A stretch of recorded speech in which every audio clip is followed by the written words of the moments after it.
शरणं हरि शरणं हरि शरणं हरि शरणं हरि शरणं हरि शरणं हरि शरणं हरि शरणं शरणं हरि शरणं हरि शरणं हरि शरणं हरि शरणं जय हो हरि शरणं हरि शरणं हरि श्रीमद् भागवत भगवान की जय हो। द्वारिकाधीश यही गुप्त संदेशा है। हमारी भी इच्छा है कि राजकुमारी जी के साथ में आपका विवाह हो जाए। तो भगवान मुस्कुराए। ब्राह्मण देवता ने कहा महाराज मैं जाऊं? अरे कहा अब कहां जाओगे, बैठो अब हमारे साथ चलिए। ये भगवान की भक्ति है, सीख लो। भगवान ने गीता में कहा है ये यथा माम प्रपद्यन्ति तांस तथैव भजाम्यहम्। जो हमको जैसे भजता है उसको वैसे मैं भी भजता हूं। एक विधि बता दे रहा हूं, अब जीवन में अपना लेना बना लेना ये आपका काम है। भगवान का वादा है कि ये यथा माम प्रपद्यन्ति तांस तथैव भजाम्यहम्। जो हमको जैसे भजता है उसको वैसे मैं भी भजता हूं। तो बुद्धिमानी क्या है?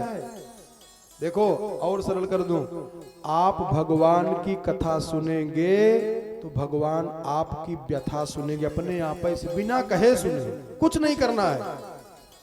आपको कोई परेशानी है, कोई दुख है, न कहना है न मिटाने के लिए निवेदन करना है। केवल आप भगवान की कथा को श्रवण करिए प्रेम पूर्वक, और आपकी विपत्ति को भगवान सुन लेंगे। और जब भगवान सुन लेंगे तो मिटना मिटना है। भगवान ने कहा उन ब्राह्मण देवता से कि हे ब्राह्मण देवता, तथा हम अपि तच्चित्तो निद्रांच न लभे निशि वेदाहम रुक्मिणा द्वेषान ममोद्वाहे निवारितः।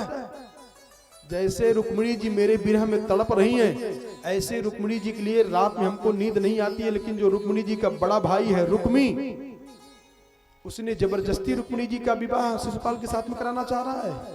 होने नहीं पाएगा, आप चिंता मत करो, मैं चल रहा हूं। तो भगवान ने अपने सारथी दारुक को बुलाया और कहा 4 सुंदर घोड़ा लगाओ रथ में, और जो तेज चलने वाले हों तो लगाया रथ पे। और भगवान ब्राह्मण को भी बैठा लिए, बैठो और चलो। जब चलते हैं तो रुक्मिणी जी की सखियां रुक्मिणी जी को सजा बजा रही हैं। क्यों? क्योंकि बारात आने वाली है। लेकिन रुक्मिणी जी सज नहीं रही हैं, आंख में आंसू भरे हुए हैं। क्यों? क्योंकि रुक्मिणी जी को ये सता रहा है कि न ब्राह्मण देवता है, कम से कम ये बता देते कि भगवान स्वीकार नहीं करेंगे तो मैं तपस्या के द्वारा शरीर नष्ट कर देती। आशा है अभी। और ध्यान देना, रुक्मिणी जी मन में सोच रही हैं कि दुर्भगाया न मे धाता नानुकूलो महेश्वर है। अरे देवी वा विमुखा गौरी रुद्राणी गिरिजा सती।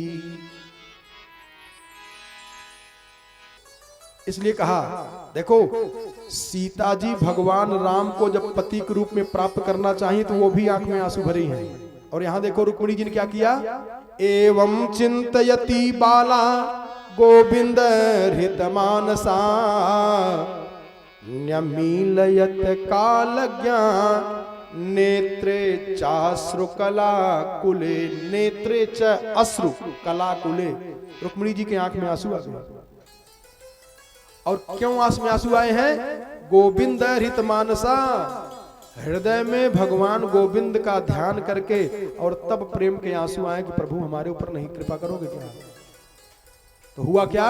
एक देखो शरीर यंत्र है, शरीर ने क्या किया?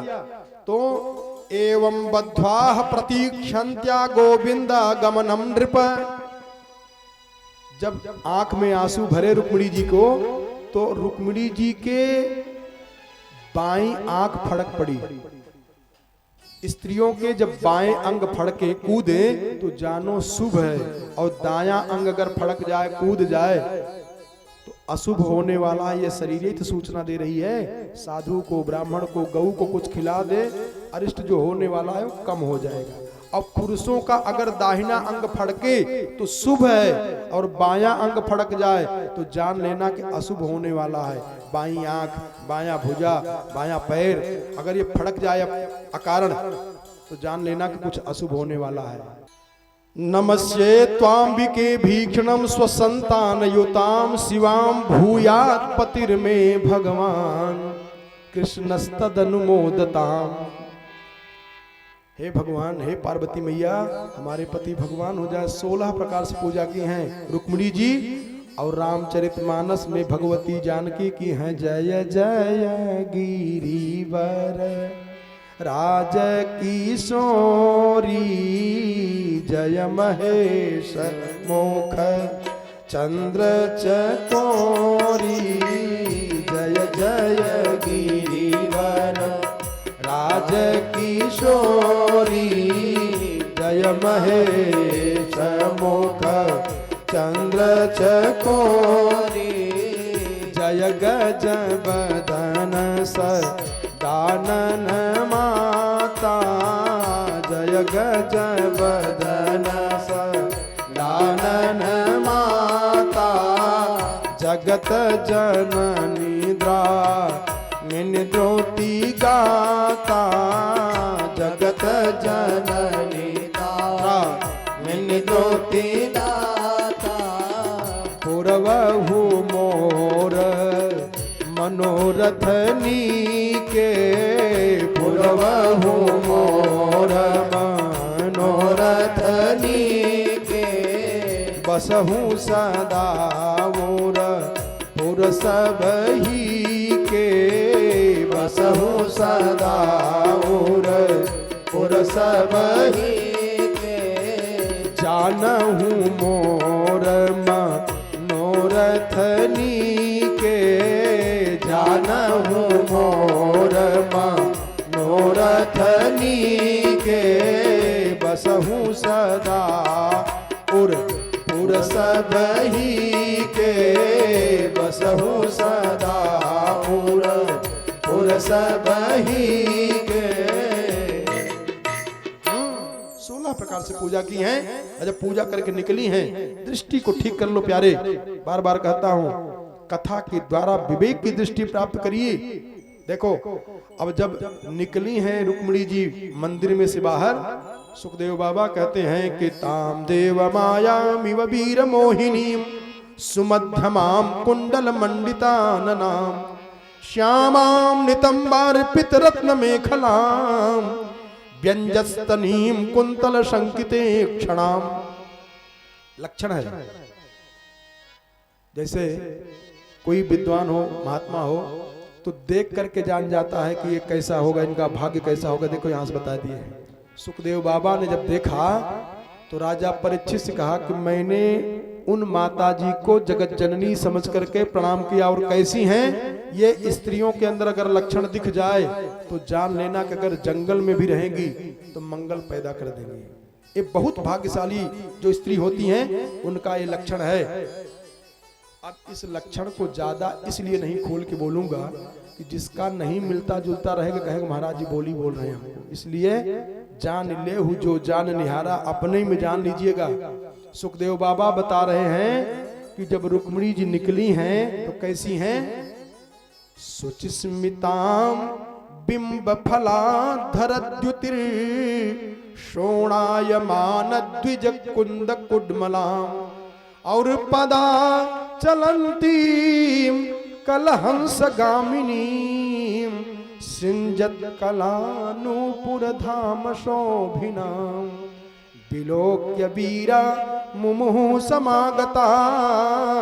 बड़े बड़े वीर जब देखे तो मोहित हो गए। कैसे मोहित हो गए, ध्यान देना, जिनकी विवेक की दृष्टि नहीं है। देखो नहीं, रुक्मिणी जी को सुखदेव जी ने देखा, कहा मैंने माता जी को देखा, प्रणाम कर लिया।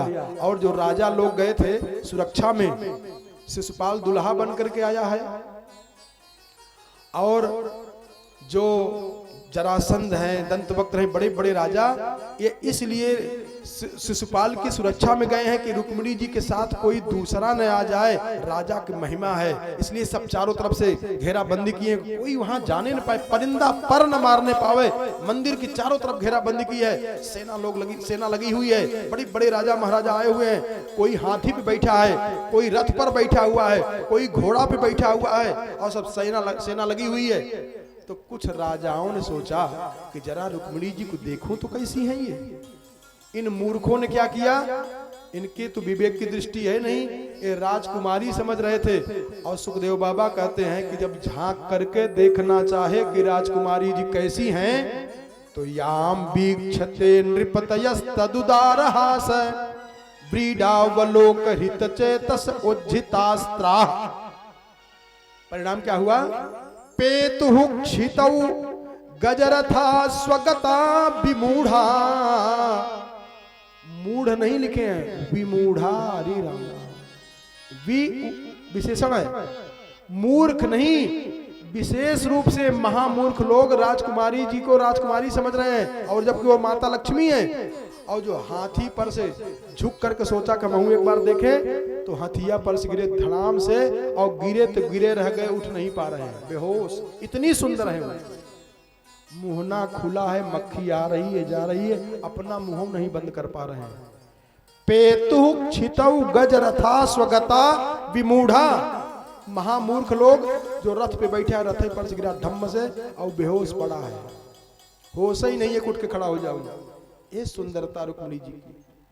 इसके बाद रुक्मिणी जी ने बाएं हाथ से अपने घूंघट को खोल करके देखी कि हमारे प्राणनाथ भगवान द्वारिकाधीश कहाँ हैं, देखो तो जब बाएं हाथ से घूंघट को खोली तो देखे भगवान को। रुक्मिणी जी सोची कि मैं सखियों के बीच से भाग के चली जाऊं, तो भगवान ने सोचा कि मर्यादा का हनन हो जाएगा, इसलिए भगवान जाकर के रुक्मिणी जी को पकड़ के उठा के रथ पे बैठा लिए। और जब रथ पे बैठाए लेके चले, और इधर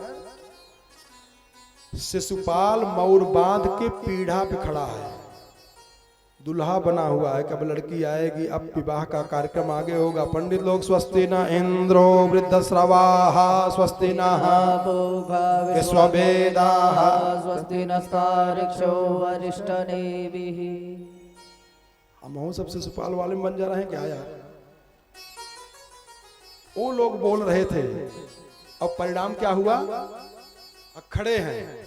कुछ देर के बाद एक को नौकर वहां से आया और बताया कि राजकुमारी जी को तो द्वारिकाधीश लेके गए, और जो दुल्हा बने थे पीढ़ा पे खड़े थे मौर बांधे, और उनको समाचार धीरे से पता चला कि रुक्मिणी जी को द्वारिकाधीश लेके गए। 2 बार ऐसे झूमे वहीं पीढ़ोई पे गिरे धड़ाम से बेहोश। लो ये साहस है इनका।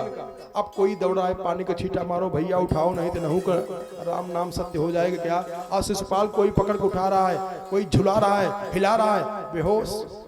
तब तक पहुंचा जरासंध, और जरासंध ने कहा कि शौरे सप्तदशा हम वही संयुगा निपराजिता।